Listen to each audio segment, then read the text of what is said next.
Okay, here we are. It is July, and this is your Adisseo and Novak weather 30-day outlook weather briefing video.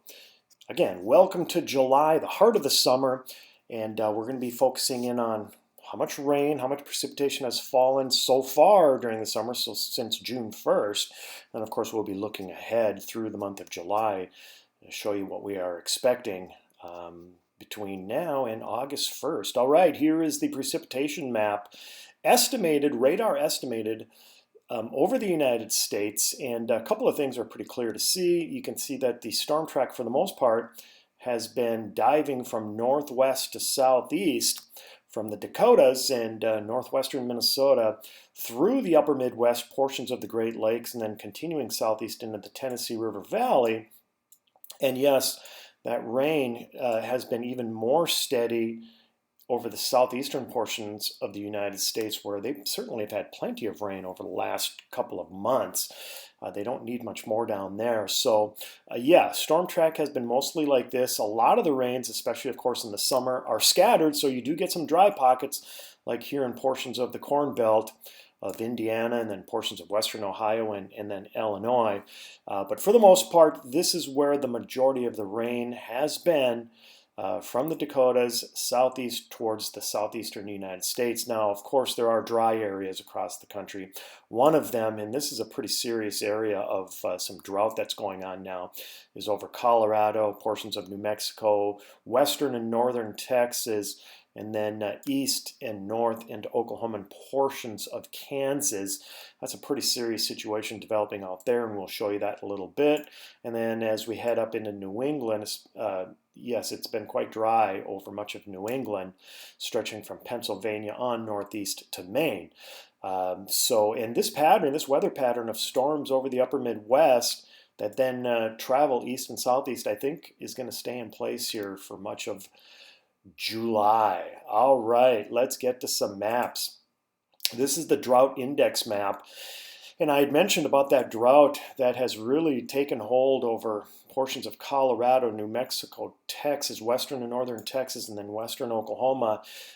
Yes, there's a serious drought going on there where we even have some exceptional drought conditions in southwestern Kansas, southeastern Colorado, and then western panhandle of Oklahoma and the Texas panhandle. And that area just doesn't seem to be in line for much precipitation in July. And then, yeah, there is some drought going on up in the Dakotas and portions of Minnesota. And since I believe that the storm track is going to be up there during much of July, I would expect the drought to decrease in those areas. If it hasn't already. I'm also expecting less in the way of precipitation across the Mississippi River Valley, the middle Mississippi River Valley, and the southeastern United States, which has been pummeled by moisture over the last couple of months. It will continue to receive moisture as cutoff lows, the way it appears, set up over that portion of the United States, and some tropical moisture, some Gulf moisture, and Atlantic moisture continues to plague those areas in the southeastern United States. But all in all, kind of the same weather pattern from June is going to blend into July. And let's just take a look at that. This is the jet stream structure now. As we head into the middle portions of July, you can see that the GFS computer model has that jet stream surging north into Canada. This creates a warm bubble of air over much of the central, southwestern, and northern United States, and warm air gets pumped up into much of the central and northern United States, and then eventually some cool shots of air come down with the jet stream into the Great Lakes area, mid-Atlantic, then northeastern portion of the United States.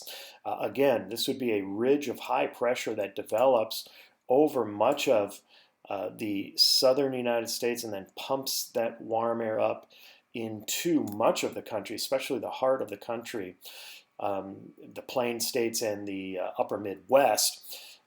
And as we look at precipitation now, this is through about mid-July so far on the GFS computer model guidance, and no doubt lots of rain is expected from the Dakotas east into Wisconsin. Those areas have received quite a bit of rain lately. And then here's that area of the southeastern United States that's just been plagued with moisture. And it looks like they're going to continue to get tropical moisture in that portion of the United States as we go through the month of July. The areas that really need it, which is Colorado, New Mexico, Texas, and Oklahoma, yeah, I'm holding out hope for some rain in those areas, but if they do get rains, they're likely going to be scattered, and it's not going to be drought-busting rains in that portion of the country. And I think the same needs to be said for portions of the northern Mid-Atlantic and northeastern United States and New England. I think rains are going to be spotty in those areas. So if and some of those areas are experiencing drought, and if they are, I don't think this is a drought-busting rain from the Corn Belt northeast into the southern New England. Looking at the Novak weather predictions, here's what we have for the 30-day temperature outlook. I'm expecting, again, as that ridge builds over the southwestern United States and pumps up warm air into the upper Midwest, I'm expecting above to much above normal temperatures over much of the country.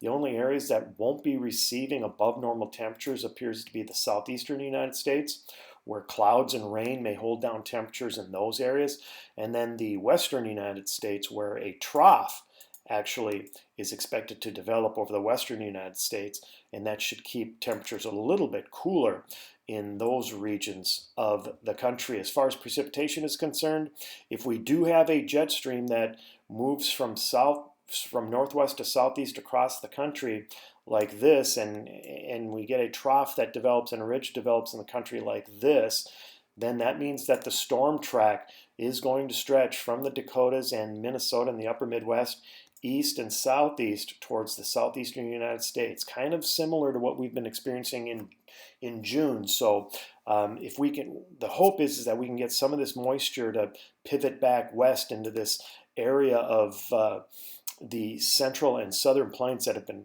experiencing significant drought conditions. We'll have to see how that transpires, but right now I'm just not expecting widespread rains over the drought-stricken areas of Colorado, New Mexico, Kansas, and Oklahoma. Hopefully that changes. We will have your next 30-day outlook coming right at the beginning of August. Thank you for joining me, and have a great weekend.